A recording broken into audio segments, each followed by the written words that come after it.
Sean todos bienvenidos a un nuevo video de contenido para la pantalla pequeña por Samu. Hoy quiero hacer algo diferente, algo que ya había tenido en mente antes, hacer pequeñas reflexiones acerca de temas que en mi vida toman una relevancia importante y quiero compartirlo con ustedes. Lo que he estado pensando en estos días es acerca de la humildad. ¿Saben?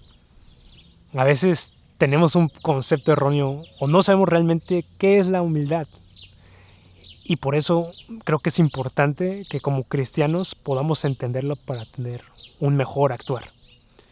En una cultura en la que vivimos que siempre nos recuerdan que nosotros somos el centro, que nuestros logros son porque nosotros lo hacemos, que nosotros podemos salir adelante, que no necesitamos un Dios, que a veces incluso nosotros somos nuestro propio Dios, todos esos pensamientos son destructivos porque nos hacen que apartemos la mirada de Jesús realmente.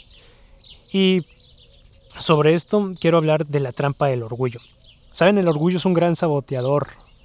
¿Por qué? Porque a veces nos hace sentirnos que somos inalcanzables, ¿verdad?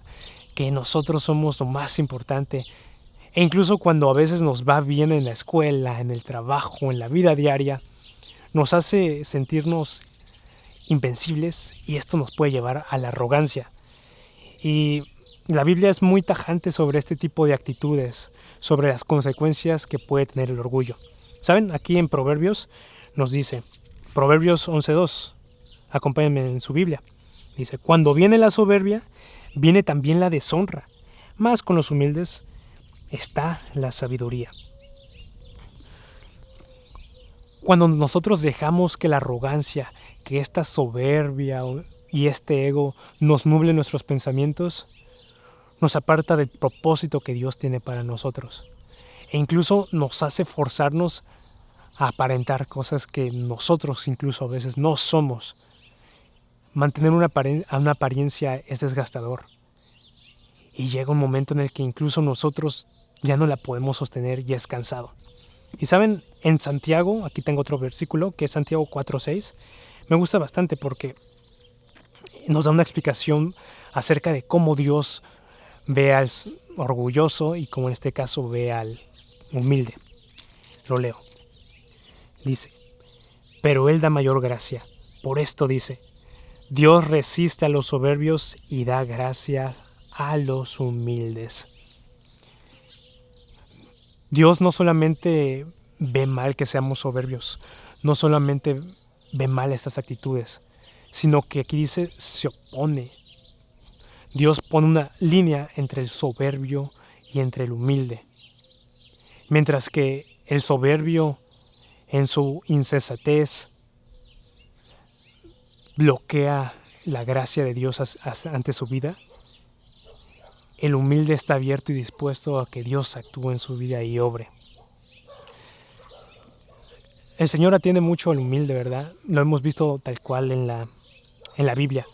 Y sobre esto quiero dar un ejemplo que creo que es perfecto para esto. Hablemos un poco del rey Saúl, el primer rey de Israel. Contextualicemos un poco. Recordemos que el pueblo venía de jueces y en este caso querían un rey, estaban hartos, así que le pidieron al profeta Samuel que trajera un rey. Samuel les advirtió sobre las consecuencias que podía haber a traer el rey, que les iba a quitar sus cosas, sus hijas, iba a hacer a sus hijos siervos, mandar a la guerra, todo esto, pero el pueblo no escuchó. Dios escuchó a su pueblo y les dio un rey. Él lo eligió. ¿A quién eligió? A Saúl.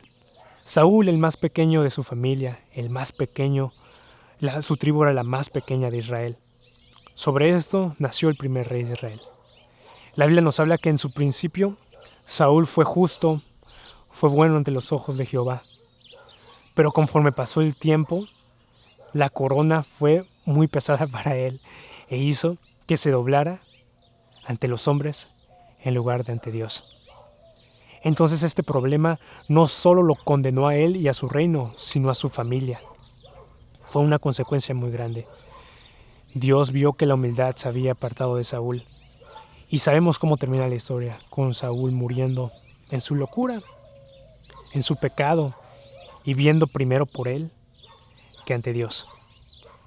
Pero también tenemos el ejemplo del rey David, el rey que le siguió.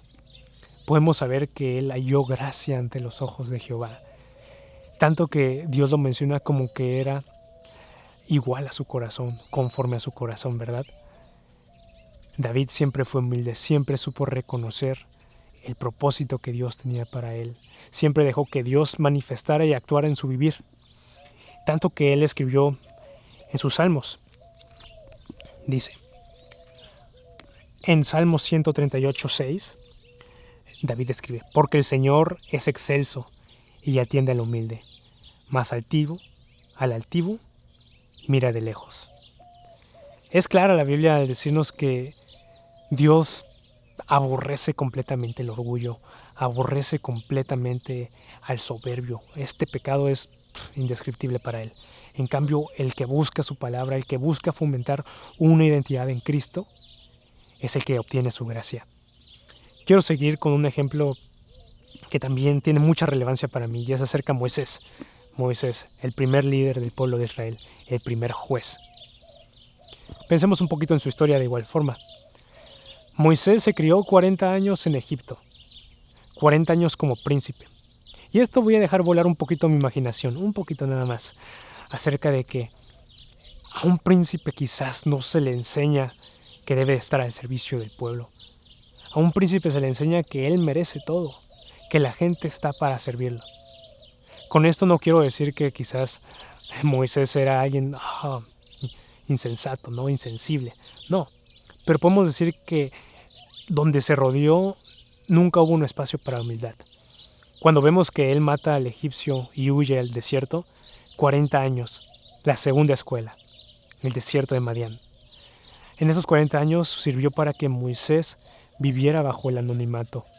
Era un simple pastor, su pasado real de príncipe había quedado atrás y ahora solo era un pastor que vivía para su rebaño y para su familia. Sobre esto Dios lo llama y le dice, tú eres el elegido para liderar a mi pueblo, para rescatarlo, para hacerlo de una nación como se lo prometí a tus padres, a tus abuelos. Moisés sabemos lo que dijo, Señor, soy de lengua trabada, tartamudeo, no hilo. Pero Jehová le dijo, no te preocupes, yo pondré las palabras en tu boca. Avanzando la historia, sabemos que Moisés lideró a un pueblo en crisis, un pueblo sin identidad, un pueblo que estaba en la barbarie. Muchos se levantaron en contra de él, muchos murmuraron. Y sobre todo este caos, imagínense a diario miles de personas inconformes, quejándose contra ti, quejándose contra Dios. Sobre esto la Biblia nos dice que Moisés fue el hombre más manso que hubo en toda la tierra. Imagínate, el hombre más manso que lideró a un pueblo corrompido, un pueblo quejoso. Él nunca atentó contra ellos. E incluso podemos ver que sus propios hermanos no creían en su liderazgo. Dios los castigó con lepra, pero Él intercedió incluso por sus enemigos en este caso, si podríamos decirlo de esta forma. Él intercedió por sus enemigos. Esto nos habla acerca de la humildad que tenía Moisés, no solamente para atender a un pueblo que él amaba, sino para entender el propósito que Dios había puesto en su vida. Y hablando de Moisés, que es un gran reflejo de lo que nosotros tenemos que hacer, hablemos del estándar absoluto, que en este caso es Jesús.